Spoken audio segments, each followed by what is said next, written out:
Sir ஒரு 10 second கூட இல்லைங்க. ஒரு பெரிய சத்தம், வெடி சத்தம், அதோட ஒரு பெரிய அதிர்வலை பாருங்க. இன்னைக்கு இப்பயும் எனக்கு அந்த ஜெர்கிங் நிக்கல. அதாவது இந்த கட்டடம் இடியும் போது பொல்யூஷன்லாம் நிறைய வரும்னு சொன்னாங்களே, நீங்களும் வந்திருக்கீங்க, உங்க குழந்தையும் கொண்டு வந்திருக்கீங்களா? ஆமாங்க, இதை டெமாலிஷன் காட்டுறதுக்காக கூப்பிட்டு வந்தேன் நான். பொல்யூஷன் பயங்கரம் வந்துச்சு. ஆமா, எங்க சைட்ல வரல, தப்பிச்சிட்டோம் நாங்க. பட் அந்த ஆப்போசிட் சைட்ல பாருங்க, இன்னும் அந்த புகை இன்னும் நிக்கல, போயிட்டு இருக்கு. ரொம்ப அதிகமான பொல்யூஷன் இருக்கு. ஆமா, இன்னும் நம்ம நிறைய பேர்கிட்ட பேசலாம். நீங்க எங்க இருந்து வர்றீங்க தம்பி? நீங்க இந்த இந்த பகுதியில் எங்கேயா இருக்கீங்களா? எங்க இருந்து வந்து?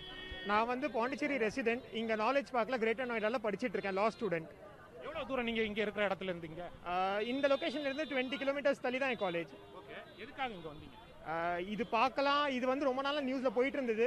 சரி பார்க்கலாம், பக்கத்துலேயே தான் இருக்கும், லைஃப் டைம் எக்ஸ்பீரியன்ஸ் திரும்ப கிடைக்காது. எல்லாரும் நியூஸ்ல பாக்குறாங்க, நம்ம நேரடியாக வந்து பார்க்கலாம், லைஃப் டைம் எக்ஸ்பீரியன்ஸ் வந்து பார்க்கலான்னு வந்தேன்.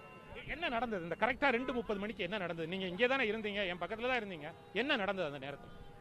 ஃபோன் பிடிச்சிட்டு இருந்தா வீடியோ எடுக்கலான்னு வீடியோவை பார்த்துட்டு இருந்தா அதுக்குள்ள பில்டிங் காணா போயிடுச்சு. ஒரு 10 செகண்ட்ஸ் கூட இல்லை, ஃபுல்லா முடிஞ்சிருச்சு. அந்த பில்டிங் இப்போ பாருங்க ஒண்ணுமே இல்லைங்க. ஒரு 10 செகண்ட்ஸ்ல ஃபுல்லா காலி. எப்படி உணர்ந்தீங்க அந்த நேரத்தை? இங்க ஃபுல்லா ஒரு வைப்ரேஷன் இருந்தது. அந்த பில்டிங் அங்க எக்ஸ்ப்ளோசிவ் போன வைப்ரேஷன் இங்க ஃபுல்லா இருந்தது. ஒரு லைஃப் டைம் எக்ஸ்பீரியன்ஸ், சொல்ல முடியாத மாதிரி ஒரு எக்ஸ்பீரியன்ஸ். அதாவது இந்த